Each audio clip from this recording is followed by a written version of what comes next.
Mga kapuso, 7 lugar sa bansa ang maaaring makaranas ng danger level na heat index ngayong pong Biyernes.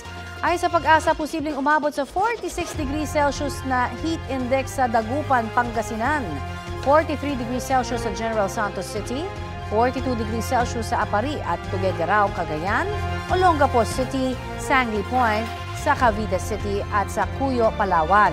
Extreme caution level pa rin po na heat index ang posibleng maranasan dito sa Metro Manila sa 40 degrees Celsius sa Pasay, habang 39 degrees Celsius naman dito sa Quezon City. Kung magiging mainit at maalinsangan po sa mga nasabing lugar, ilang panig naman ng bansa ang uulanin dahil sa low pressure area. Huling namataan niya ng Pag-asa 60 kilometers hilaga ng Hinatuan, Surigao del Sur. Nananatiling mababa ang tsansa ng nasabing LPA na maging bagyo. Apektado po ng sama ng panahon ang Caraga Region, Eastern Visayas, Albay, Sorsogon, Masbate at Catanduanes.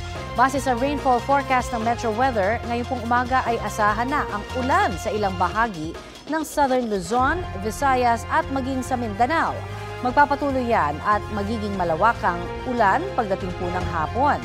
Uulanin pa rin ng husto ang Southern Luzon, Visayas at Mindanao ngayong weekend. Higit na makakaasa po ng maayos na panahon ang malaking bahagi ng Northern at Central Luzon.